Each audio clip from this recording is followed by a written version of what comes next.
স্বাধীনতার পর থেকে শুধু শাসকের হাত বদল হয়েছে, আমরা কিছু পাই নাই, ঠিক কিনা বলেন? শুধু ওনাদের দোষ দিয়ে কি লাভ? একদল খাইছে, আরেক দল খাওয়ার জন্য রেডি হয়ে আছে। আমরা এরকম চাই না। আমরা চাই স্বাধীন সার্বভৌম বাংলাদেশ, আমরা চাই দুর্নীতিমুক্ত বাংলাদেশ। আমি নিউজটাতে কতবার পড়লাম, এটা কি সম্ভব? 3.25 লাখ কোটি টাকা লুটপাট, মানে লুটপাট করতে করতে এদেশের জনগণকে ফুটপাতে বসায় দিচ্ছে। প্রিয় ভাইয়েরা, জাপানের মানুষও মানুষ, আমরাও মানুষ। সিদ্ধান্ত আপনার, কোন মানুষ হবেন, ভালো মানুষ না খারাপ মানুষ? আজকের আলোচনার বিষয় হচ্ছে মানব সম্পদের উন্নয়ন, human resource development. It's a process to increase the capacity of knowledge, skill, capacity of the people of a country. একটা দেশের মানুষের জ্ঞান, তাদের দক্ষতা কি করে বাড়ানো যায়, বাড়িয়ে দেশের উন্নয়ন করানো যায়, এটাই হচ্ছে মানব সম্পদ উন্নয়নের মূল কথা। তাহলে মানব সম্পদ হচ্ছে একটা দেশের সবচাইতে শক্তিশালী পুঁজি। প্রাকৃতিক সম্পদ, খনিজ সম্পদের চেয়েও দামি হচ্ছে মানব সম্পদ। আমার প্রিয় যশোর, প্রাকৃতিক সম্পদ, খনিজ সম্পদের চেয়ে দামি সম্পদ কি সম্পদ? আল্লাহ তাআলা দয়া করে আমাদেরকে এই মানব সম্পদ দিয়েছেন। আসুন আমাদের এই মানুষগুলোকে আমরা সোনার মানুষ বানাই। রাজি আছেন তো সবাই? রাজি আছেন? মানুষ পারে না এমন কোনো কিছু নাই, চাইলে সব পারে। এজন্য মানুষকে তারবিয়া দিতে হবে, যথাযথভাবে তাদেরকে গড়তে হবে। আসুন আমরা সিরাতের আয়নায় বিশ্বনবীর জীবনী থেকে দেখি তিনি কিভাবে হিউম্যান রিসোর্সকে ম্যানেজ করতেন। যদি আপনাদের সময় হয়, দু একটা উদাহরণ দিয়ে আজকে আমি আমার আলোচনার বিদায় নিব। হবে সময় হবে কয়েক মিনিট? হ্যাঁ, শান্ত থাকবেন তো? শান্ত থাকবা? হ্যাঁ, ঠিক আছে। এই ধাক্কার মধ্যে ঢুকছে, এবার মজা বুঝতেছো তো? হ্যাঁ, মানা করছিলাম না? ঠিক আছে, টের পাও। হ্যাঁ, ঠিক আছে। যে আওয়াজ করবে আমি ওকে দেখতেছি, কে কে আওয়াজ করে দেখতেছি। শেষ কথা, শেষের দিকে চলে আসছি। বিষ্ণু ইসলাম কিভাবে হিউম্যান রিসোর্সকে ম্যানেজ করতেন, মজার কথা আছে কয়েকটা, বলে বিদায় নেব। বিশ্বনবী কিভাবে এই মানব সম্পদকে ম্যানেজ করতেন। বিশ্বনবী he was a very good talent hunter, চৌকস ট্যালেন্ট হান্টার ছিল। কার মধ্যে কি ট্যালেন্ট আছে দেখলেই বুঝে ফেলতেন। সুবহানাল্লাহ পড়বেন না? কি নবী আমরা পেয়েছি! He was a very good talent hunter. আমার নবী তিনি চৌকস ট্যালেন্ট হান্টার ছিলেন। কার মধ্যে কি প্রতিভা বের করতেন, ওই প্রতিভাকে ইসলামের কল্যাণে কাজে লাগাতেন। সুবহানাল্লাহ বলেন। যাকে যেই জায়গায় সেট করলে ভালো হবে তাকে ওই জায়গায় সেট করতেন। কয়েকজন সাহাবীর জীবনী শুনাই। আবু মাহজুরা রাদিয়াল্লাহু তাআলা আনহু, মক্কার মুয়াজ্জিন, আগে ছিল মুশরিক, পরে হয়েছে মুমিন। উনি কিভাবে মুমিন হইলেন এই ঘটনাটা একটু আপনাদের শোনাতে চাই। তা আপনাদের তো সময় নাই হাতে। হ্যাঁ, সময় আছে? আবু মাহজুরা রাদিয়াল্লাহু তাআলা আনহু কিভাবে মুসলিম হলেন, আওয়াজ করে শুনেন। হুনাইনের যুদ্ধ, 8ম হিজরি। বিষ্ণু ইসলাম হুনাইনের যুদ্ধ শেষে ফিরতেছেন, পথিমধ্যে বেলাল রাদিয়াল্লাহু তাআলা আনহু। হুনাইনের যুদ্ধে 8ম হিজরি। কত হিজরি? সবাই বলেন না একটু, কত হিজরি? 8ম হিজরিতে হুনাইনের যুদ্ধে রাসূল সাল্লাল্লাহু আলাইহি ওয়াসাল্লাম ফিরে আসতেছেন মদিনায়। পথিমধ্যে বেলাল রাদিয়াল্লাহু তাআলা আনহু আজান দিচ্ছেন। কি দিচ্ছেন? তো পাশে ছিল মুশরিকদের একটা পল্লী, কিছু মুশরিক তরুণ, কিছু অমুসলিম কিশোর, তারা আজানকে ব্যঙ্গ করতেছে। আমাদের বাংলায় মুখ ভেঙ্গানো বলে আর কি। বেলাল রাদিয়াল্লাহু তাআলা আনহু আজান দিচ্ছেন, ওই বাচ্চাগুলো মুশরিক তো, ওরা আজানকে ব্যঙ্গ করতেছে, বিকৃতি করে ওরাও আজান দিচ্ছে। উদ্দেশ্য হচ্ছে আজানকে নিয়ে ঠাট্টা করা। উদ্দেশ্য কি? ঠাট্টা করা। ব্যাপারটা মনে কষ্ট পাওয়ার মতো ব্যাপার না? কিন্তু বিশ্বনবী ওইখানে দেখেন কি খুঁজলেন। বিশ্বনবী খেয়াল করলেন অমুসলিম কিশোরদের মধ্য থেকে একটা কিশোরের গলাটা বড় দরাজ গলা, কণ্ঠটা বড় সুন্দর। খেয়াল করে দেখলেন যে কিছু কিশোর বেলালের আজানকে ব্যঙ্গ করে, বিকৃতি করে, কিন্তু একজনের কণ্ঠ দেখতে পাচ্ছেন না এত দূরে, কিন্তু কণ্ঠটা বড় সুন্দর, দরাজ গলা। বিশ্বনবী সাহাবীদেরকে বললেন, ধরো এগুলারে, ধরো। সবগুলারে ধরে বিশ্বনবীর সামনে আনা হলো। ওরা হাঁটু গেড়ে বসলো। বিশ্বনবী বললেন, তোমাদের মধ্যে কে যেন ব্যঙ্গ করে আজান দিচ্ছিল, তার গলাটা বড় উঁচু, গলার বেসটা বড় মজবুত, মেলোডিয়াস, সুমধুর কণ্ঠ। কে? আবু মাহজুরা বলে, আমার বন্ধুরা সবাই আমার দিকে আঙ্গুল দেখায়, আমি পড়ে গেছি বিপদে। রাসূল সাল্লাল্লাহু আলাইহি ওয়াসাল্লাম বাকি অমুসলিম তরুণদেরকে ছেড়ে দিলেন, বললেন তোমরা যাও। এবার আবু মাহজুরারে পাইছে। আবু মাহজুরার চুলের মধ্যে হাত দিলেন বিশ্বনবী, মাথায় হাত দিয়ে বললেন, এবার আজান দাও দেখি। আবু মাহজুরা বলে, আমি তো আজান দিতে জানি না, কারণ আমি তো বেলালেরটা শুইনা দিছি, আমার তো মুখস্থ নাই, আমি তো আজান দিতে জানি না। বিষ্ণু বললেন, জানো না, তাহলে আসো আমি তোমারে শিখাই দেই। সুবহানাল্লাহ পড়েন। আবু মাহজুরা হাঁটু গেড়ে বসে, বিশ্বনবীর মোবারক হাত আবু মাহজুরার চুলের মধ্যে। বিশ্বনবী আজানের মুআল্লিম, আবু মাহজুরাকে বলতেছে, ঠিক আছে তোমারে শিখাই দিচ্ছি, আমি যা যা বলবো আমার সাথে সাথে বলো, পারবা? আবু মাহজুরা বলে, পারবো। বিশ্বনবী আজান দিচ্ছেন মাথায় হাত দিয়ে, আল্লাহু আকবার, আল্লাহু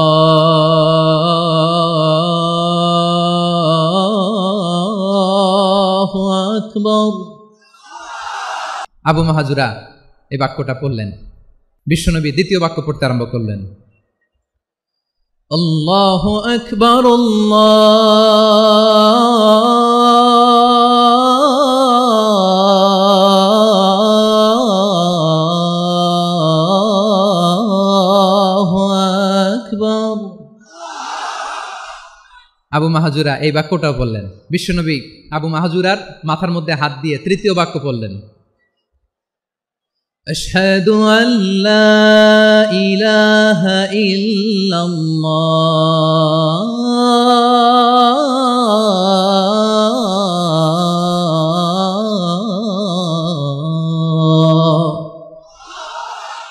আবু মাহজুরা তৃতীয় বাক্য পড়লেন। বিশ্বনবী একটা বাক্য পরে আবু মাহজুরা পরে, বিশ্বনবী পরে আবু মাহজুরা পরে। আবু মাহজুরা কিন্তু অমুসলিম, মুশরিক। আবু মাহজুরা বলে, এক একটা বাক্য পড়ি আমার কলিজাটা গলে ঠান্ডা হয়ে যায়। এতদিন মোহাম্মদকে গালি দিতাম, এখন মোহাম্মদ আমার মাথায় যখন হাত রাখছে আমার সারা শরীর ঠান্ডা হয়ে গেছে। বিশ্বনবী আজান শিখাচ্ছেন, একটা একটা বাক্য পড়ে আবু মাহজুরাও পড়ে, বিশ্বনবী পড়ে আবু মাহজুরাও পড়ে।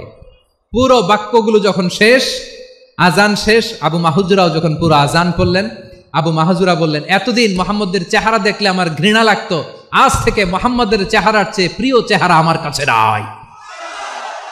আবু মাহজুরা বললেন, ও মুহাম্মদ, আজানের বাক্য তো আপনি আমারে শেখালেন, এখানেই শেষ করবেন না, আপনি আমারে পড়ায় দেন, লা ইলাহা ইল্লাল্লাহু মুহাম্মাদুর রাসূলুল্লাহ সাল্লাল্লাহু আলাইহি ওয়াসাল্লাম। বিশ্বনবীর সাথে দাঁড়িয়ে উনি শাহাদা পড়ে মুসলমান হয়ে গেলেন। এবার আবু মাহজুরা বলে, ইয়া রাসূলুল্লাহ, ইয়া হাবিবাল্লাহ, আমি মুমিন হয়েছি, মুসলমান হয়েছি, আপনার কাছ থেকে আজান শিখার সৌভাগ্য আমি লাভ করেছি গো নবী। আমার কণ্ঠের বড় তারিফ করেছেন, আপনি আমার আজানকে আপনি পছন্দ করেছেন। একটা জিনিস আপনার কাছে চাই, আপনি আমাকে মক্কার মসজিদুল হারামের মুয়াজ্জিন হিসেবে অ্যাপয়েন্ট করে দে। বিষ্ণু ইসলাম বললেন, যাও আবু মাহজুরা, আমি তোমাকে পৃথিবীর শ্রেষ্ঠতম মসজিদ মক্কার মসজিদুল হারামের মুয়াজ্জিন হিসেবে অ্যাপয়েন্ট করে দিলাম। দেখছেন কিভাবে ট্যালেন্ট হান্টিং করতে হয়, কিভাবে হিউম্যান রিসোর্স মানব সম্পদকে ব্যবহার করতে হয়। আসছিল আজানকে ভেঙ্গাইতে, আসছিল কেন? আজানকে ব্যঙ্গ করার জন্য, বিকৃত করার জন্য। আজানকে বিকৃত করতে যে ইসলামের সবচেয়ে শ্রেষ্ঠ মসজিদের মুয়াজ্জিন হয়ে গেল। পড়েন সুবহানাল্লাহ। হযরত আবু মাহজুরা রাদিয়াল্লাহু তাআলা আনহু ওনার এই সুললিত কণ্ঠ ব্যবহার করে মসজিদুল হারামে এত সুন্দর করে আল্লাহু আকবার বলে আজান দিতেন, মানুষগুলোর, মুসল্লিগুলোর, মক্কাবাসীর হৃদয়কে তিনি বিগলিত করে দিতেন, মানুষের হৃদয়কে ঠান্ডা হয়ে যেত। শুধু এখানেই শেষ না আমার যশোরের ভাইয়েরা। বিশ্বনবী যখন সাইয়েদনা আবু মাহজুরা রাদিয়াল্লাহু তাআলা আনহুকে আজান শিখাচ্ছিলেন, বলেন তো বিশ্বনবীর হাতটা কোথায় ছিল? আবু মাহজুরার মাথার সামনে, এই চুলের উপরে ছিল। আবু মাহজুরা ওই স্মৃতিটাকে ধারণ করবার জন্য, ওই স্মৃতিকে বহন করার জন্য বিশ্বনবীর মোবারক হাত আবু মাহজুরার কপালের চুলের যেই জায়গায় লেগেছে, মৃত্যুর আগের দিন পর্যন্ত আবু মাহজুরা মাথার ওই চুলে কোনোদিন ছুরি আর কামার লাগায় নাই, সেখানে কেচি লাগায় নাই, চুলের মধ্যে খুর লাগায় নাই। আবু মাহজুরা ডান দিকের চুল কাটতো, বাম দিকের চুল কাটতো, পেছনের চুল কাটতো, সামনের চুল কাটতো না। আবু মাহজুরা রাদিয়াল্লাহু তাআলা আনহুর সামনের চুলগুলো বড় হতে হতে যখন এত বড় হয়ে যায়, তিনি চুলগুলো পেঁচিয়ে মাথার মধ্যে রাখতেন, তারপরে তিনি পাগড়ি পরতেন। সবাই জিজ্ঞেস করতো, আবু মাহজুরা, এটা আবার কেমন স্টাইল? দেখতে তোমারে কি বিদঘুটে লাগে? কেমন অড লাগে? কেমন খারাপ দেখা যায়? মক্কায় এমন কোন মানুষ তো দেখি নাই ডানে চুল কাটে, বায়ে চুল কাটে, পেছনে চুল কাটে, সামনে কাটে না। ওরে আবু মাহজুরা, কেমন দেখা যায় তোমারে, তুমি সামনের চুল কাটো না কেন? আবু মাহজুরা বলে, আমি হাঁটু গেড়ে পেয়ারা নবীর সামনে বসেছিলাম, আমার এই মাথার চুলের মধ্যে মুবারক হাত লাগিয়ে বিশ্বনবী নিজে আমাকে আজানের প্রতিটা বাক্য শিক্ষা দিয়েছেন। বিশ্বনবীর মুবারক হাত, পবিত্র হাত আমার মাথার চুলের যে জায়গায় লেগেছে, আমি চাই ওই চুলগুলা নিয়ে আমি আমার কবরের ভিতরে যাব। সাইয়েদনা আবু মাহজুরা রাদিয়াল্লাহু তাআলা আনহু ইন্তেকালের আগের পর্যন্ত মাথার সামনের চুলগুলা কাটে নাই। মাথার সামনের চুল তিনি কাটেন নাই। সুবহানাল্লাহি বিহামদি। কেমন ভালোবাসতেন বিশ্বনবী সাহাবীদেরকে, সাহাবারা কেমন ভালোবাসতেন বিশ্বনবীকে। সামনের চুলগুলো বড় হতে হতে এত বড় ছিল, পেঁচিয়ে রেখে পাগড়ি পরতেন, কাটতেন না। নবীর হাত লেগেছিল। সুবহানাল্লাহ পড়েন। তাহলে what is the lesson? Moral of the story কি? মোরাল অফ দ্য স্টোরি হচ্ছে, আসছিল আজানকে ব্যঙ্গ করার জন্য, বিকৃত করার জন্য, হয়ে গেল মসজিদুল হারামের মুয়াজ্জিন। দেখেন বিশ্বনবী একটা খারাপ সিচুয়েশনের মধ্যে থেকে কি ভালো জিনিস বের করে আনলেন। আমি যে শুরুতে বলেছি কিভাবে তিনি হিউম্যান রিসোর্সকে ডেভেলপ করেছেন, ম্যানেজ করেছেন। তিনি যে চৌকস ট্যালেন্ট হান্টার ছিল, দেখেন সবার মধ্যে থেকে এর বাছাই করে মুয়াজ্জিন বানাই দিয়েছেন। সুবহানাল্লাহ পড়েন। তার মানে এই না সবাইরে ধরে ধরে উনি মুয়াজ্জিন বানাইছেন। যার যেই ট্যালেন্ট আছে তাকে ওই কাজে অ্যাসাইন করেছেন। যার যেই প্রতিভা আছে তার প্রতিভাকে ইসলামের কাজে লাগিয়েছেন। সুবহানাল্লাহ পড়েন। যায়েদ বিন সাবিত রাদিয়াল্লাহু তাআলা আনহু নাম শুনেছেন? যশোর কথা বেরোয় না। যদি জিজ্ঞাসা সালমান খানের নাম শুনছেন, সবাই হাত তুলবে, জি হুজুর শুনছি, মানে সব দেখা শেষ। সালমান খান, আমির খান, অমুক খান, সব খান মুখস্থ, কিন্তু যায়েদ বিন সাবিতের নাম মুখস্থ নাই মুসলমানদের। আবু মাহজুরা আল জুমাহি রাদিয়াল্লাহু তাআলা আনহু, এই নামটা আজকে নিয়ে যাইতে হবে যশোর। আবু মাহজুরা রাদিয়াল্লাহু তাআলা আনহু। 2 নম্বরে বলছিলাম যায়েদ বিন সাবিত রাদিয়াল্লাহু তাআলা আনহু। বিশ্বনবী দেখলেন মদিনার এই আনসারী সাহাবী হাইলি ট্যালেন্টেড, ইন্টেলেকচুয়াল, মেরিটোরিয়াস, জ্ঞানের প্রতি তার আকর্ষণ, মারাত্মক আকর্ষণ। বিশ্বনবী তাকে দায়িত্ব দিলেন, কোরআন যা নাজিল হয় তুমি লিখো, কাতিবুল ওয়াহি বানায় দিলেন। সুবহানাল্লাহ। যায়েদ বিন সাবিতরে আবার আজান শিখান নাই, কারণ তার মধ্যে বিশ্বনবী প্রতিভা দেখেছেন, একাডেমিক প্রতিভা। বিশ্বনবীর একাডেমিক প্রজেক্টগুলো তিনি হ্যান্ডেল করতেন। যায়েদ বিন সাবিত ছিল বিশ্বনবীর ব্যক্তিগত সচিব। কি ছিল? ব্যক্তিগত সচিব। বোঝেন নাই? বিশ্বনবীর ব্যক্তিগত সচিব এবং দোভাষী। ইহুদিরা কিছু লিখে দিলে এটার অর্থ বিশ্বনবীরে বুঝায় দিতেন, আবার ইহুদিদের কাছে কিছু লিখতে হলে তিনি লিখে দিতেন। বিশ্বনবী একদিন বললেন, ইন্নী ওয়াল্লাহি মা আমানু ইয়াহুদা আলা কিতাব। ইহুদিরা যে চিঠি পাঠায় অর্থ তো বুঝি না, আরেক ইহুদি আইনা অর্থ করা লাগে। আবার ইহুদিদের কাছে কিছু লিখে পাঠাইতে চাইলে আমরা তো লিখতে পারি না, ইহুদিরে দিয়ে লেখা লাগে। ওরা যে পয়রা শোনায় লিখে দেয়, আমি ওদের বিশ্বাস করি না। আমার নিজের একজন লোক দরকার। বিশ্বনবী এই যায়েদ বিন সাবিতকে চুজ করলেন ল্যাঙ্গুয়েজের জন্য। উনি বললেন, যায়েদ তোমার সফট স্কিলকে ডেভেলপ করতে হবে, তুমি হিব্রু ল্যাঙ্গুয়েজ শিখে ফেলো। যায়েদ বিন সাবিত বলল, বিশ্বনবীর মোটিভেশন আর ইন্সপিরেশন পেয়ে আমি 15 দিনে ইহুদিদের এই হিব্রু ল্যাঙ্গুয়েজ শিখে ফেললাম। শুধু শিখে ফেললাম না, হাত্তা হাদিকতু, even I became master in the language. এই ভাষা আমি পারদর্শী হয়ে গেলাম। এরপরে ইহুদিরা চিঠি লিখে পাঠালে আর কোনো ইহুদি ডাকা লাগতো না, আমি নবীর এটার অর্থ শুনে পরে বুঝাই দিতাম। আবার ইহুদিদের কাছে চিঠি লেখা লাগলে আমি যায়েদ বিন সাবিত চিঠি লিখে দিতাম। সুবহানাল্লাহ। দেখেন এত সাহাবীর মধ্য থেকে বিশ্বনবীর একাডেমিক প্রজেক্ট, ব্যক্তিগত সচিব, দোভাষী হিসেবে তিনি যায়েদ বিন সাবিতের মতো তরুণকে নির্বাচিত করেছেন। কেমন ট্যালেন্ট হান্টার ছিল আমার নবী। সুবহানাল্লাহ পড়বেন না? বিশ্বনবীর ইন্তেকালের পরে সাইয়েদনা আবু বকর রাদিয়াল্লাহু তাআলা আনহু যখন খলিফা হয়ে আসলেন, কোরআনকে সংকলনের দায়িত্ব দেয়া লাগবে, কোন সাহাবীকে দিবেন? সব সাহাবারা মিলে পরামর্শ করলেন।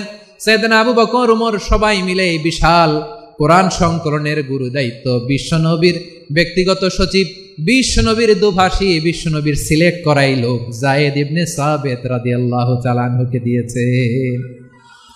কোরআনের কপি তো আজকে এখানে রাখে নাই। এই যে আজকের যে কোরআন পড়েন, এটা আগে এরকম ছিল না।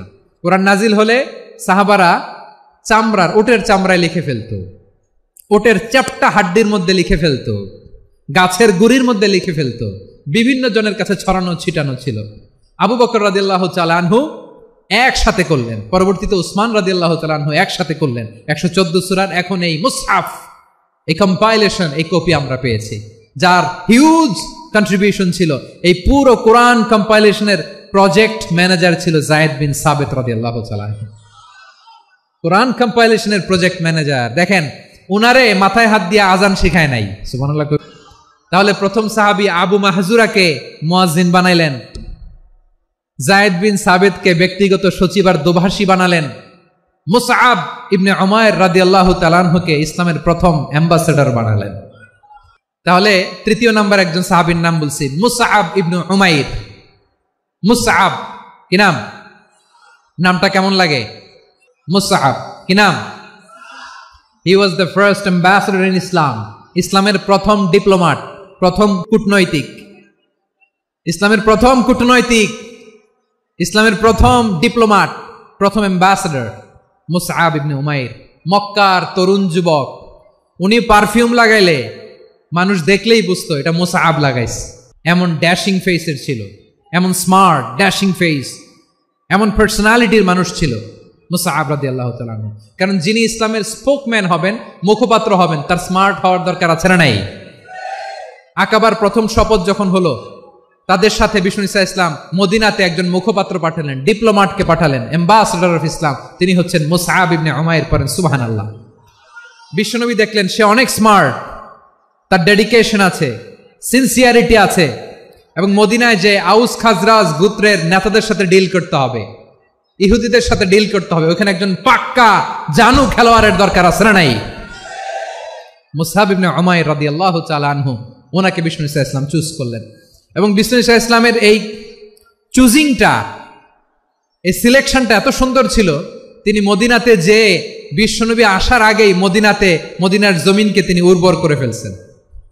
প্রতিটা ঘরে ঘরে কালিমার দাওয়াত তিনি পৌঁছায় দিচ্ছেন। জুমার বিধান নাজিল হয়েছে, কিন্তু মক্কায় পরিবেশ নাই জুমা পালনের। বিষ্ণু ইসা ইসলাম একজনকে দিয়ে খবর পাঠালেন, যাও মদিনায় মুসাবকে যে বলো, মুসাব তো আমার শিক্ষক, আমার স্পোকম্যান, মদিনাতে যেন তারা জুমা কায়েম করে।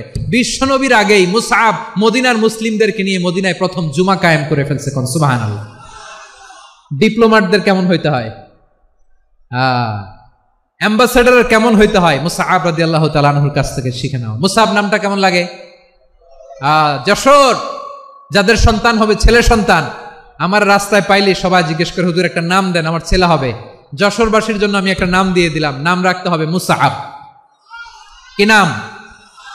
নামটা যাদের ভাল লাগে, ছেলে সন্তান অনাগত আসবে, মনে চাইলে নাম রেখে দিবেন মুসআব রাদিয়াল্লাহু তাআলা আনহুর নামে মুসআব। তাহলে মুসআব রাদিয়াল্লাহু তাআলা আনহুকে বিশ্বনবী ল্যাঙ্গুয়েজ শিখান নাই, সফট স্কিল শিখান নাই। যায়েদ রাদিয়াল্লাহু তিনি হিব্রু ল্যাঙ্গুয়েজ শিখেছেন, সুরিয়ানি শিখেছেন, কিন্তু মুসআবকে তিনি বানিয়েছেন the spokesman of Islam, the first diplomat, the ambassador of Islam. সুবহানাল্লাহ পড়বেন না? আব্দুল্লাহ ইবনে আব্বাস রাদিয়াল্লাহু তাআলা আনহু, বিশ্বনবীর কাজিন, চাচাতো ভাই। আবার মাইমুনা রাদিয়াল্লাহু তাআলা আনহু, মাইমুনা নবীর স্ত্রী, তিনি ছিলেন আব্দুল্লাহর আপন খালা। তো নবীর বউ যদি ওনার খালা হয়, নবী তার কি? বুঝে নাই, নবী তার কি? খালু। তাহলে সম্পর্ক অনেক গভীর, কাজিন আবার খালু। ছোট্ট মানুষ, তাই রাতে মাঝে মাঝে ঘরে থাকতো। বিশ্বনবী দেখলেন আব্দুল্লাহ যেহেতু আমার ঘরে ঢুকতে পারে, আব্দুল্লাহরে এই উম্মতের বড় শিক্ষাবিদ বানাইতে হবে। কথা বোঝে নাই? আব্দুল্লাহকে কি বানাইতে হবে? শিক্ষাবিদ, এডুকেটর অফ দিস উম্মাহ, এই উম্মার শিক্ষাবিদ বানাইতে হবে। তাই আব্দুল্লাহ ইবনে আব্বাসকে বিশ্বনবী হাতে কলমে শিক্ষা দিয়েছেন। আব্দুল্লাহ ইবনে আব্বাস রাদিয়াল্লাহু তাআলা আনহু, ওনাকে বিশ্বনবী হাতে কলমে শিক্ষা দিয়েছেন, যেহেতু উম্মতের শিক্ষাবিদ হবেন, এডুকেটর হবেন। তো বিশ্বনবী রাতে যখন তাহাজ্জুদ পড়তেন, ছোট্ট আব্দুল্লাহ ঘরে থাকতো। বুঝতে পেরেছেন? ছোট্ট মানুষ তো ঘরে থাকতো। তো বিশ্বনবী তাহাজ্জুদের জন্য একবার দাঁড়িয়েছেন, ছোট্ট আব্দুল্লাহ ওযু করে দাঁড়াইছে। আচ্ছা বলেন তো, ইমাম আর মুসল্লি মোট যদি দুইজন হয়, একজন ইমাম একজন মুসল্লি, তো মুসল্লি ইমামের কোন দিকে দাঁড়াবে? ডানে দাঁড়াবে। ছোট্ট আব্দুল্লাহ বোঝে নাই, বিশ্বনবী তাহাজ্জুদ শুরু করেছেন, উনি ইক্তেদা করছেন আর দাঁড়াইছেন বায়ে। কোথায় দাঁড়িয়েছেন? আব্দুল্লাহ বলেন, যখন আমি বায়ে দাঁড়ালাম, আখাযা রাসূলুল্লাহ সাল্লাল্লাহু আলাইহি ওয়াসাল্লাম উযুনি আল ইউমনা ইয়াফতিলুহা, বিশ্বনবী নামাজরত অবস্থায় আমার কান ধরে টেনে আমার ডান দিকে এনে দাঁড় করায় দিলেন, পড়েন সুবহানাল্লাহ। দেখেন হাতে কলমে শিক্ষা। আর জীবনে ভুল হবে? কথা কয় না, আর ভুল হবে? আর ভুল হবে না। এভাবে বিশ্বনবীর অনেক সঙ্গ পেয়েছেন, সফর করেছেন, একই বাহনে বসেছেন, এক বাহনে বসে লম্বা নাসিহত করেছেন, বলেছেন ইয়া গোলাম ইহফাদিল্লাহ ইয়াহফাজকা ইহফাদিল্লাহ তাজিদহু তুজাহাক ইদা সাআলতা ফাসআলিল্লাহ ওয়া ইদা ইসতাআনতা ফাসতাইন বিল্লাহ। আল্লাহর বিধান মানো, আল্লাহর বিধান রক্ষা করো, আল্লাহ তোমায় রক্ষা করবে।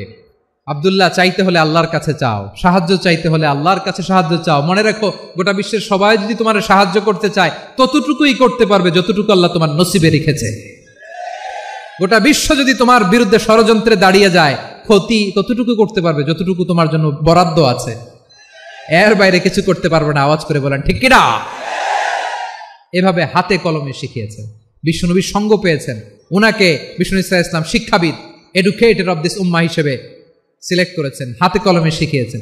বিশ্বনবী একবার প্রকৃতির ডাকে সাড়া দিয়ে এসেছেন, এখন কি করতে হবে? নামাজের জন্য অজু করতে হবে। বিশ্বনবী এসেই দেখেন অজুর বদনায় পানি ভরা, খুশি হয়ে গেলেন, বললেন কে রেখেছে পানি?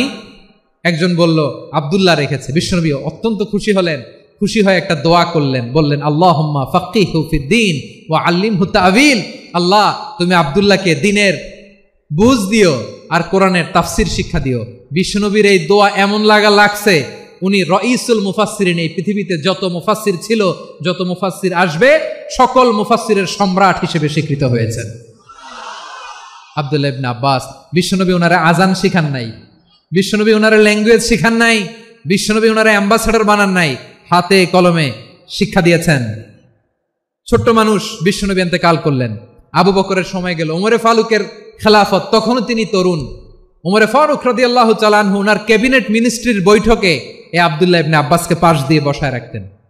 বয়স্ক সাহাবারা এটা পছন্দ করতো না, তারা বলতো ঘটনা কি, আব্দুল্লাহর মতো ছেলে নাতি আমাদের আছে, এরা কেন রাখে ওমরে ফারুক? ওমরে ফারুক এটা টের পেলেন, তিনি বুঝতে পারলেন যে ক্যাবিনেট মেম্বাররা এটা পছন্দ করে না, ছোট্ট আব্দুল্লাহরা কেন রাখি, কেন যে রাখি এটা একদিন বুঝাবো। একদিন মিটিং এ তিনি সবাইকে বললেন ইদা জাআ নাসরুল্লাহি ওয়াল ফাতহ। এই আয়াত দ্বারা উদ্দেশ্য কি বলেন তো মুরব্বী সাহাবীরা? এক সাহাবী বলেন এই সূরা দ্বারা উদ্দেশ্য, আল্লাহ বলেছেন আমাদেরকে বিভিন্ন ল্যান্ড, বিভিন্ন এলাকা বিজয় করতে হবে। ওমরে ফারুক বললেন না, হয়নি। আরেকজন বললেন বিজয় হওয়ার পর আমাদের বেশি বেশি আল্লাহর বরত্বের ঘোষণা দিতে হবে, এটা উদ্দেশ্য। ওমরে ফারুক বললেন না, হয় নাই। যারা জিজ্ঞেস করেন কেউ পারে না। সব শেষে বিশ্বনবী ছোট্ট আব্দুল্লাহরে বলেন আব্দুল্লাহ ইদা জাআ নাসরুল্লাহি ওয়াল ফাতহ এর দ্বারা উদ্দেশ্য কি বলো তো? ছোট্ট আব্দুল্লাহ বলেন হুয়া আজালু রাসূলিল্লাহ। এই আয়াত দ্বারা বিশ্বনবীর বিদায়কে উদ্দেশ্য নেওয়া হয়েছে। ওমরে ফারুক বললেন হাযা হুয়া, এটাই তো সঠিক উত্তর, এটাই সঠিক তাফসীর এই আয়াতের। কারণ ইদা জাআ নাসরুল্লাহি ওয়াল ফাতহ, যখন আল্লাহর সাহায্য আর বিজয় আসবে, ওয়া রাআইতান নাসা ইয়াদখুলুনা ফি দীনিল্লাহি আফওয়াজা, আপনি দেখবেন দলে দলে ঢলে ঢলে বানের পানির মতো মানুষ ইসলামের দিকে ঢুকতেছে, ইসলামের বিজয় হয়েছে। তো ইসলামের বিজয়ের মিশন নিয়ে নবী আসছে, বিজয়ী যখন হয়ে গেছে এখন তো নবীর বিদায় হবে। জোরে বলেন ঠিক কিনা? কোন সাহাবী এই সূক্ষ্ম কথাটা ধরতে পারে নাই, ওই আব্দুল্লাহ ছাড়া। আব্দুল্লাহ যখন উত্তর দিছে সব সাহাবীদের টনক নড়েছে। এরপর থেকে কোনো ক্যাবিনেট মিটিং এ আর কোনো সাহাবারা কোনো প্রশ্ন করে নাই, আওয়াজ করে পড়েন সুবহানাল্লাহ। বিশ্বনবী আব্দুল্লাহ ইবনে আব্বাসকে দ্য এডুকেটর অফ দ্য উম্মাহ, উম্মার শিক্ষাবিদ হিসেবে গ্রহণ করেছেন। আওয়াজ করে পড়তে হবে আল্লাহু আকবার। সাহাবীদের নামগুলো মনে থাকবে? এক নম্বরে আবু মাহজুরা, মুয়াজ্জিন বানাইছেন। যায়েদ ইবনে সাবিত, দোভাষী, ট্রান্সলেটর অফ প্রফেট, এবং তিনি ছিলেন বিশ্বনবীর ব্যক্তিগত সচিব। মুসআব ইবনে উমাইর, the first ambassador and diplomat of Islam. আব্দুল্লাহ ইবনে আব্বাস, এই উম্মার সবচেয়ে বড় এডুকেটর, শিক্ষাবিদ। আরেকজন ছিল আব্দুল্লাহ ইবনে মাসউদ রাদিয়াল্লাহু তাআলা আনহু। দুই আব্দুল্লাহ, আব্বাস গেল, আরেকজন হচ্ছে মাসউদ। মক্কার তরুণ, ছাগল পালতো মুশরিকের। বিশ্বনবী আর আবু বকর রাদিয়াল্লাহু তাআলা আনহু একবার গেলেন, যে দেখে এই তরুণ দাঁড়ায় আছে। বিশ্বনবী বলেন আমি খুব ক্ষুধার্ত, তোমার কাছে কি দুধ আছে ছাগলের? আব্দুল্লাহ ইবনে মাসউদ বলে আছে। ওয়ালাকিন আনা মু'তামান, যে দুধ আছে এটা আমানতের, আমি দিতে পারবো না। বিশ্বনবী এইটা শুনেই তার টার্গেট করে ফেলছে। আনা মু'তামান, দুধ আছে কিন্তু এটা আমার মালিকের, আমি তো দরদ দেখাই, আমার মালিকের দুধ আপনি পথিক, আপনারা দিতে পারি না। বিশ্বনবী টার্গেট করে ফেলছেন, এরে আমার কাজে লাগাইতে হবে। বিষ্ণু বললেন, আচ্ছা ঠিক আছে, দুধ দিও না, কিন্তু এমন ছাগি আছে কিনা যেই ছাগির সাথে কোনো ছাগলের মিলন হয় নাই, তার ওলানে দুধও আসে নাই, বাচ্চাও নাই, এরকম ছাগির থেকে যদি আমি দুধ খাই তাহলে তো সমস্যা নাই। বলতেছে এরকম ছাগির থেকে দুধ খাইলে সমস্যা নাই, কারণ এরকম ছাগির ওলান থেকে দুধ আসবেও না। বলতেছে ঠিক আছে, এরকম একটা ছাগি নিয়ে আসা হলো। বিশ্বনবী বিসমিল্লাহ বলে ওই ছাগির ওলানে হাত দিলেন। হাত দিতে দেরি, পুরো ওলানটা দুধে ভরে যেতে দেরি হয় না। বিশ্বনবী আর আবু বকর রাদিয়াল্লাহু তাআলা আনহু দহন করে পেট ভরে খেলেন। এই দৃশ্য আব্দুল্লাহ ইবনে মাসউদের হৃদয়ে দাগ কাটলো। এই মুআজিজা দেখে তিনি বললেন, আশহাদু আল্লা ইলাহা ইল্লাল্লাহ ওয়া আশহাদু আন্না মুহাম্মাদুর রাসূলুল্লাহ। তিনি ষষ্ঠ মুসলিম ছিলেন, 6 নম্বর মুসলমান। ওনাকে টার্গেট করে বিশ্বনবী দেখলেন এমন ইন্টেলেকচুয়াল ব্রেন, উনি সূক্ষ্ম সূক্ষ্ম জিনিস বুঝে বেশি, ফিকহি জ্ঞান ওনার মধ্যে বেশি। বিশ্বনবী ওনাকে কোরআনের জ্ঞান শিক্ষা দিতে লাগলেন। উনি বিশ্বনবী সবার কাছে কোরআন শোনায়, কিন্তু বিশ্বনবী নিজে আব্দুল্লাহ ইবনে মাসউদের কাছ থেকে কোরআন শুনতো। বিশ্বনবী একবার বললেন, ইকরা আলাইয়া ইয়া মাসউদ। ইবনে মাসউদ একবার শোনাও তো কোরআন দেখি। আব্দুল্লাহ ইবনে মাসউদ বলে, আকরাউ আলাইকা ওয়া আলাইকা উনজিল। নবী, আপনার উপর কোরআন নাজিল হয় আর আমি আপনার সামনে কোরআন পড়ব। বিশ্বনবী বললেন, ইন্নী উহিব্বু আন আসমাআহু মিন গায়রি। আমি নিজে পড়তে যেমনি ভালোবাসি, অন্যে পড়ুক আমি শুনবো, এটাও আমি ভালোবাসি। সূরা নিসা তিনি তেলাওয়াত করে শুনিয়েছেন। এমন সূক্ষ্ম সূক্ষ্ম বিষয় বিশ্বনবী উনাকে ধরিয়ে দিয়েছেন। উনি হয়ে গিয়েছেন আব্দুল্লাহ ইবনে আব্বাস, হয়েছেন রাইসুল মুফাসসিরিন, উনি হয়ে গিয়েছেন ফাকিহুল উম্মাহ। উনার চাইতে বড় ফকি এই পৃথিবী আর দেখবে না। চিল্লায় বলেন সুবহানাল্লাহ। উনি বলতেন, ওয়াল্লাহি ওয়াল্লাহি ইল্লাযী লা ইলাহা গায়রু মা উনজিলাত সূরাতুন ইল্লা ওয়া আনা আ'লামু আইনা উনজিলাত ওয়া ফিমা উনজিলাত। বিশ্বনবী এমন ভাবে কোরআনের দার্স আমাকে দিয়েছেন, কোরআনে যত সূরা নাজিল হয়েছে, যেখানে নাজিল হোক না কেন আমি জানি এটা কোথায় নাজিল হয়েছে এবং কোন প্রেক্ষাপটে নাজিল হয়েছে। এমন একটা সূরা নাই যে সূরার কোথায় নাজিল হয়েছে আমি মাসুদের জানা নাই, কোন প্রেক্ষাপটে নাজিল হয়েছে আমার জানা নাই। এরকম ঘটবে না। চিল্লায় বলেন আল্লাহু আকবার। এই আব্দুল্লাহ ইবনে মাসউদ রাদিয়াল্লাহু তাআলা আনহু ওমর ফারুকের সময় কুফার চিফ জাস্টিস ছিলেন। কুফা নগরীর চিফ জাস্টিস বোঝেন নাই? বিচারপতি। কি ছিলেন? সবাই বলে নাই, কি ছিলেন? বিচারপতি ছিলেন। এবং ওনার যে ফিকহি জ্ঞানের ধারা, এটাই আলকামা, ইব্রাহিম আন-নাখাই, হাম্মাদ ইবনে সুলাইমান হয়ে ইমাম আবু হানিফা পর্যন্ত পৌঁছেছে। এবং ওনার ফিকহি জ্ঞানের ধারাই হানাফি মাযহাবে অ্যাকসেপ্ট হয়েছে। আজও এগুলো হানাফি মাযহাবে চর্চিত হয়। হানাফি মাযহাবের সব ফিক আব্দুল্লাহ ইবনে মাসউদের ফিকহি জ্ঞানের ধারা থেকে নেওয়া হয়েছে। চিল্লায় পড়েন সুবহানাল্লাহ। তাহলে উনাকে বিশ্বনবী বানিয়েছেন জুরিস্ট, আইনবিদ, ফাকিহ। উনারে আজান শিখান নাই। হিউম্যান রিসোর্স ডেভেলপমেন্ট কিভাবে করবেন, মানব সম্পদের উন্নয়ন কিভাবে করতে হয়, কিভাবে যার যেখানে প্রতিভা কাজে লাগাতে হয় উনি দেখিয়েছেন। সুবহানাল্লাহ পড়বেন না? খালিদ বিন ওয়ালিদ নাম শুনছেন? কে কে শোনেন নাই হাত তোলেন। কি ছিলেন? বীর যোদ্ধা ছিলেন খালিদ বিন ওয়ালিদ। কিন্তু তিনি ইসলাম ধর্ম গ্রহণ করেছেন অনেক দেরিতে, 8ম হিজরিতে। তার মানে 8ম হিজরির আগে উনি মুশরিকদের পক্ষে লড়াই করেছেন। ওনার হাতে কত মুসলিম সাহাবী যে নিহত হয়েছে হিসাব নাই। বিষ্ণুনবী টার্গেট করে রাখছে, তুমি আমাদের মুসলিমদের এত ক্ষতি করলা, তুমি যখন মুসলমান হবা তোমার দিয়ে আমি এমন কাম করামু যে এটা আর কেউ করতে পারবে না। সুবহানাল্লাহ নাই? যশোর ক্লান্ত হয়ে গেছে।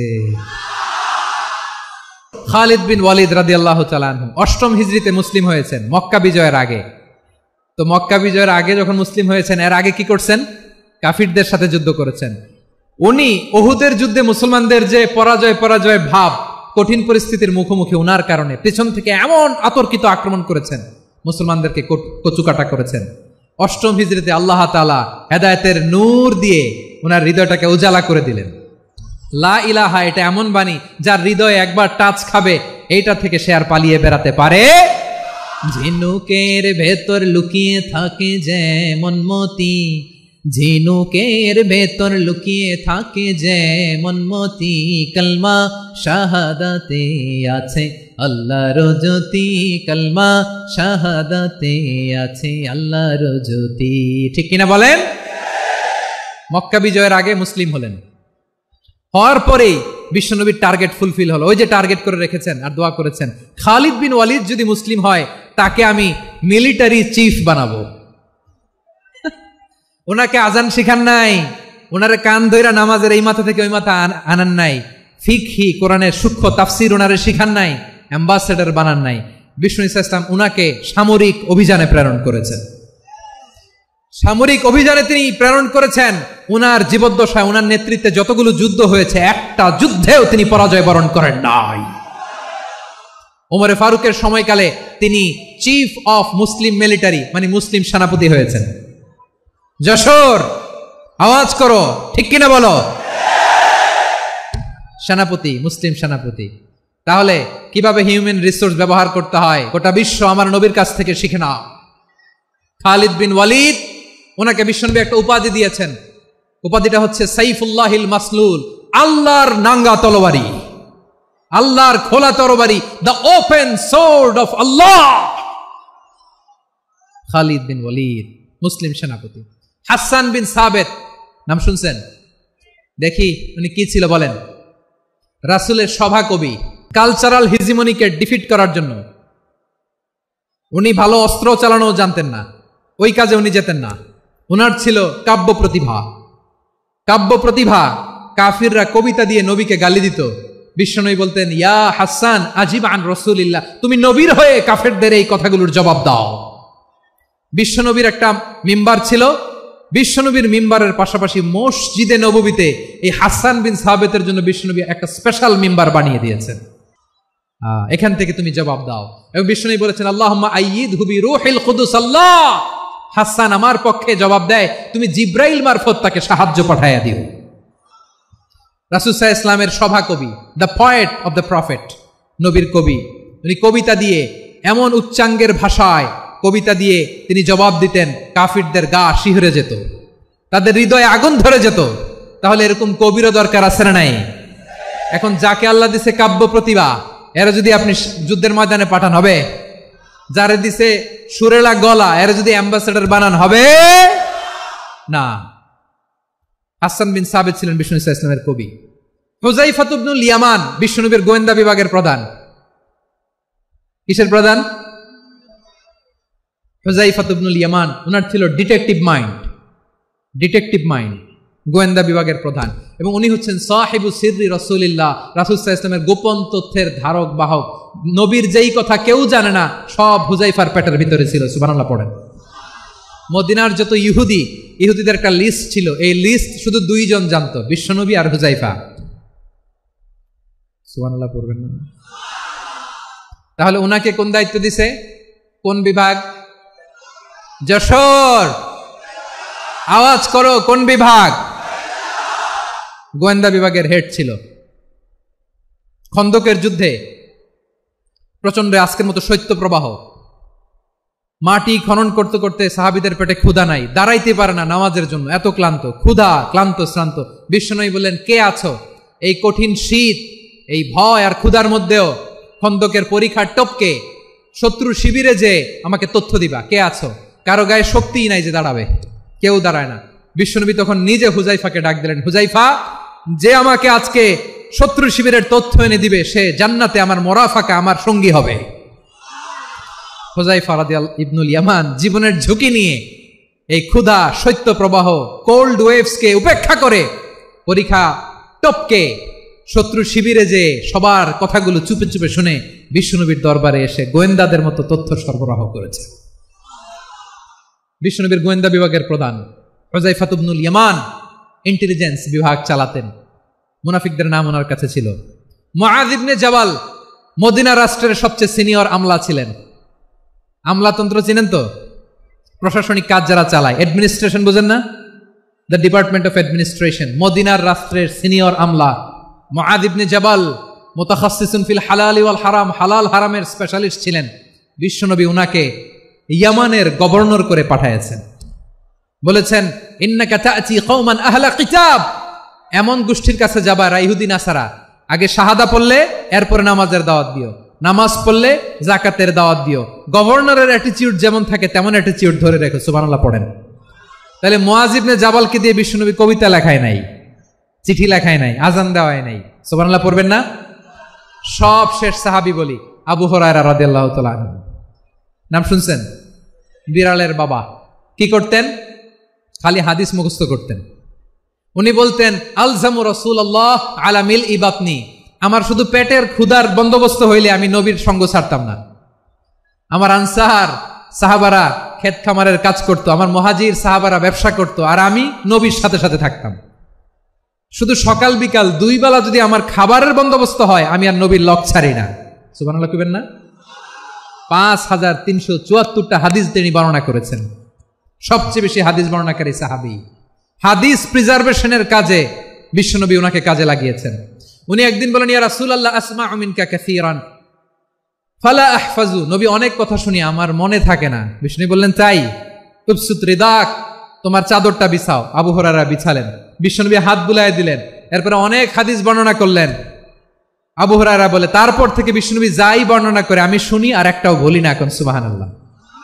বিশ্বনবী ওনাকে হাদিস প্রিজার্ভেশন, নবীর এই যে লক্ষ্য হাদিস প্রিজার্ভেশনের এই দায়িত্ব দিয়েছেন সাইয়েদনা আবু হুরায়রা রাদিয়াল্লাহু তাআলা আনহুকে। প্রিয় ভাইরা, তাহলে 10 জন সাহাবীর কথা যে বললাম, আপনারা কি খেয়াল করেছেন কত বড় ট্যালেন্ট হান্টার, চৌকস ট্যালেন্ট হান্টার ছিল আমার নবী। এক একজনের এক এক ট্যালেন্ট, এক এক কাজে অ্যাসাইন করেছেন, এক একজনকে এক এক দায়িত্ব দিয়েছেন, এক একজনের প্রতিভাকে এক একভাবে বিকশিত হওয়ার সুযোগ দিয়েছেন। আওয়াজ করে বলেন ঠিক কি না? এখন আমার পর্দার আড়ালে আমার মায়েরা বলবে, এতগুলো পুরুষ সাহাবীর কথা বললো, নারী সাহাবীরা কি কিছু করে নাই? হ্যাঁ, একজন নারী সাহাবীর কথা বলে মোনাজাত হবে, দোয়া ছাড়া কেউ যাব না। রুফাইদা আল আসলামিয়া রাদিয়াল্লাহু তাআলা আনহা, ওনার বাবার নাম সাআদ আল আসলামি। বিশ্বনবী কি খেয়াল করলেন দেখেন, সাআদ ছিল মদিনার বড় ডাক্তার। এই নারী সাহাবী রুফাইদা বাবার কাছ থেকে চিকিৎসা বিদ্যা শিখেছেন। যখন শিখছে, বিশ্বনবী দেখলেন আমার তো প্রতি সপ্তাহে সপ্তাহে যুদ্ধে আহত সাহাবীদের সেবা দিবে কে? বিশ্বনবী রুফাইদাকে বললেন, রুফাইদা তুমি মসজিদে নববীর পাশে একটা মেডিকেল ক্যাম্প করো। এই যে সাকিনা আদ্দিন মেডিকেলের আমার ছাত্রী বন্ধুরা, শুনে রাখো, তোমাদের আইকন হচ্ছে এই রুফাইদা আল আসলামিয়া। বিশ্বনবীর ডিরেকশন অনুযায়ী তিনি মসজিদে নববীর পাশে একটা মেডিকেল ক্যাম্প করলেন এবং আহত সাহাবাদের চিকিৎসা উনি ওনার টিম নিয়ে দিতেন। বিশ্বনবীর পরামর্শে উনি আনসারি এবং মুহাজির মহিলা সাহাবীদেরকে নিয়ে একটা স্পেশাল মেডিকেল টিম গঠন করলেন। খায়বার যুদ্ধে 7ম হিজরিতে যখন বিশ্বনবী যায়, উনি ওনার টিম নিয়ে আসলেন, বললেন, ইয়া রাসূলুল্লাহ, আমরা তো তলোয়ার চালাতে পারি না, আমরা তো তীর মারতে পারি না, আপনি যদি অনুমতি দেন খায়বার অভিযানে আমি আমার টিম নিয়ে মেডিকেল টিমের সেবাটা সার্ভিসটা দিতে চাই। পড়েন সুবহানাল্লাহ। বিশ্বনবী অনুমতি দিলেন, যোদ্ধা সাহাবীদের সাথে রুফাইদা আল আসলামিয়া উনিও মেডিকেল টিম নিয়ে অগ্রসর হলেন। খায়বারের প্রতিটা আহত ইনজুর্ড সাহাবী যারা ইনজুরির শিকার হয়েছেন, সবাই রুফাইদা আল আসলামিয়ার এই মেডিকেল ক্যাম্প থেকে চিকিৎসা সহায়তা পেয়েছেন। সুবহানাল্লাহ পড়েন।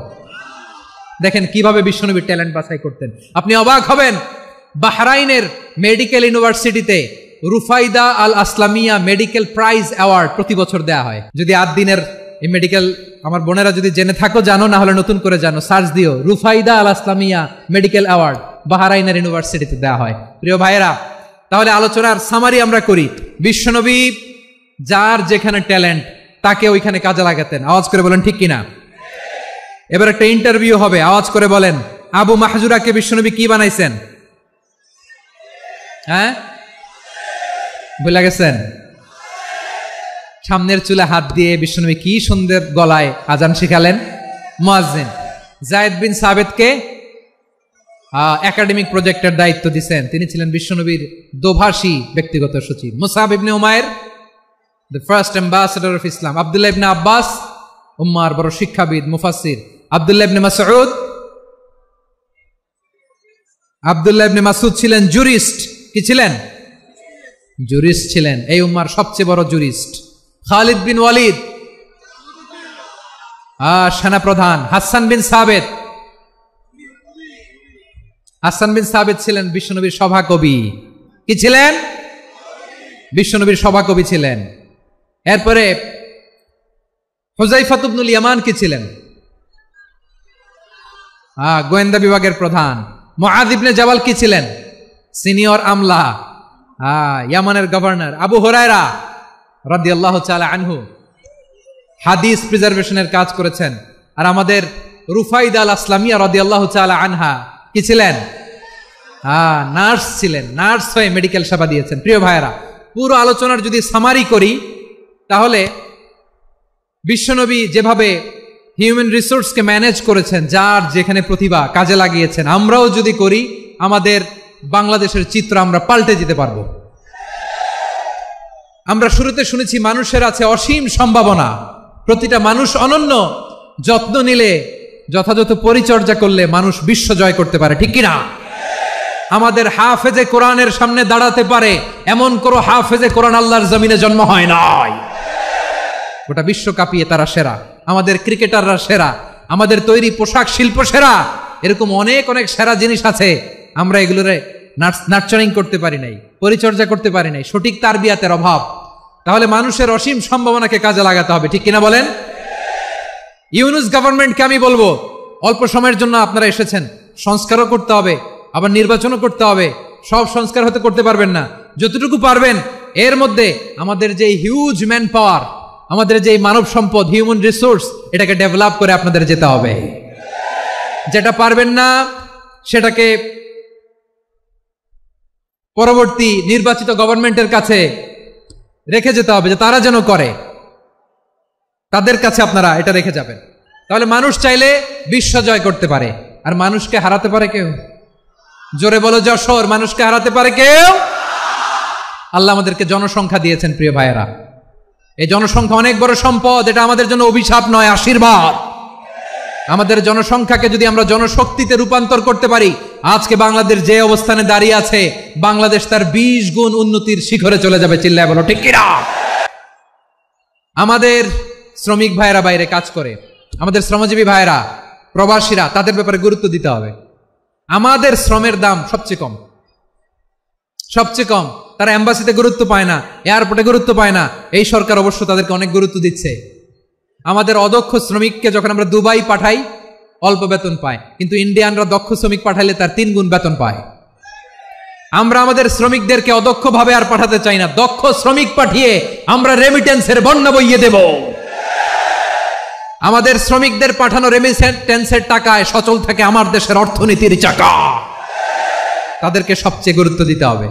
আমরা পেয়েছি ফ্রিডম ফাইটার, মুক্তিযোদ্ধা, আর আমার প্রবাসী ভাইরা হচ্ছে রেমিটেন্স ফাইটার, জোরে বলো ঠিক কিনা? তাহলে আমাদের এই জনশক্তিকে জনসম্পদে ট্রান্সফর্ম করতে হবে, ঠিক কিনা বলেন? সরকার জনগণকে এভাবে পলিশ করতে হবে। মা বাবারা ছেলে মেয়েদের মধ্যে কার কোন যোগ্যতা, তাকে ওইভাবে কাজে লাগাতে হবে। সবার এ প্লাস পাওয়ার কোনো দরকার নাই। আমাদের দেশে একটা টেন্ডেন্সি আছে, পরীক্ষায় এ প্লাস না পাইলে কই তুই কি করলি, পাশের বাড়ির ছেলে এ প্লাস পাইছে, যা ওর পা ধোয়া পানি খা। কি খা? আমি ভাবছি যে পা ধোয়া, এ প্লাস পাওয়া ছেলেদের পা ধোয়া পানির একটা পানির ব্র্যান্ড বানাইতে হবে, এরকম লেখা থাকবে এ প্লাস পাওয়া ছেলেদের পা ধোয়া পানি। খাওয়া নাই, এগুলার খাওয়া নাই। ওরে আল্লাহ এ প্লাস পাওয়ার জন্য বানাইছে, আর আপনার ছেলেকে এই এ প্লাস গুলারে নিয়ন্ত্রণ করার জন্য আল্লাহ বানাইছে। ওকে দিয়ে আল্লাহ কি করবে আপনি জানেনই না। একটা এ প্লাস, একটা এ গ্রেড একটা মানুষের জীবনকে ঠিক করে দিতে পারে না। আপনার ছেলেকে আল্লাহ অন্যদিকে যোগ্যতা দিয়েছে, ওদের মনোবল ভাঙবেন না, খবরদার, খবরদার। ছেলে মেয়েদের মনোবল ভাঙবেন না। যাকে দিয়ে যেটা হবে তাকে দিয়ে সেটা করতে হবে, তার প্রতিভাকে সেভাবে কাজে লাগাতে হবে। তাহলে বাংলাদেশ, আমাদের এই জনসংখ্যা জনসম্পদে রূপান্তরিত হবে। আমাদের সরকারের তত্ত্বাবধানে আমাদের 18 কোটি জনগণ দক্ষ জনশক্তিতে রূপান্তরিত হোক, আমরা চাই কি চাই না? আমরা ভালো মানুষ, শ্রেষ্ঠ মানুষ হতে চাই কি চাই না? ওই জাপানিজদের মতো সৎ, ওই ইউরোপিয়ানদের মতো কালচার্ড, আমাদেরকে আল্লাহ তাআলা কোরআন সুন্নাহ অনেক কিছু দিয়েছেন। যেহেতু বর্তমানে আমরা দেখছি তারা সৎ, তাদের মধ্যে ভ্যালু আছে, সেগুলো আমাদের মধ্যে আনার দরকার আছে না নাই? আর ইসলাম দিয়ে আমাদের জীবনকে সাজাতে হবে, ইসলাম দিয়ে আমার পরিবারকে সাজাতে হবে। ইসলাম থেকে, কোরআন থেকে প্রেসক্রিপশন না নিলে জীবন সুন্দর হবে না। কোরআন থেকে প্রেসক্রিপশন না নিলে সমাজ সুন্দর হবে না। কোরআনের প্রেসক্রিপশন না মানলে রাষ্ট্র সুন্দর হবে না। কোরআনের প্রেসক্রিপশন অ্যাপ্লাই না করলে শুধু দুর্নীতি দমন কমিশন দিয়ে দুর্নীতি বন্ধ করা যাবে না। এজন্য কোরআনের আইন আমরা চাই কি চাই না? প্রিয় ভাইয়েরা, হিউম্যান রিসোর্স ডেভেলপমেন্ট, মানব সম্পদের উন্নয়ন, আমাদের সরকার যেন এদিকে নজর দেয়। আমরা যেন এই ব্যাপারে যত্নবান হয়ে উঠি। যাকে আল্লাহ যে যোগ্যতা দিয়েছে, এই যোগ্যতা দিয়ে আমরা যেন ইসলামের জন্য, দেশের জন্য কাজ করি। আমরা যেন আমাদের স্কিল ডেভেলপ করি, আমাদের পটেনশিয়ালকে ডেভেলপ করি, মোরালিটি ভ্যালিউজ নিয়ে শায়েখ আহমদুল্লাহ আলোচনা করেছেন, এগুলো দিয়ে যেন আমরা আমাদেরকে সাজাই। আল্লাহ তাআলা আমাদের দেশকে তুমি নিরাপদ করো, আমরা পড়ি আমিন। আল্লাহ আমার 18 কোটি জনগণকে তুমি জনশক্তিতে রূপান্তরিত করো, আমিন। আল্লাহ আমরা হাতে হাত রেখে কাঁধে কাঁধ মিলিয়ে ভাইয়ে ভাইয়ে যেন এই দেশকে গড়তে পারি, আল্লাহ তুমি তৌফিক দান করো, আমরা পড়ি আমিন। আমার প্রিয় মহিউদ্দিন ভাই বলেছেন, হুজুর এমন একটা ঘোষণাপত্র দিয়ে যাবেন আজকের এই ঐতিহাসিক যশোরের প্রোগ্রামে, যেটা গোটা বাংলাদেশে মানুষ এটার উপর আমল করে।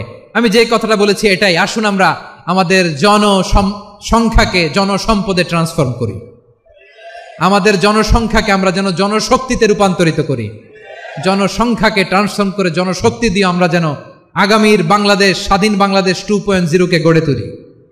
আল্লাহ তাআলা আমাদের সবাইকে কথাগুলো বোঝার আমল করার তৌফিক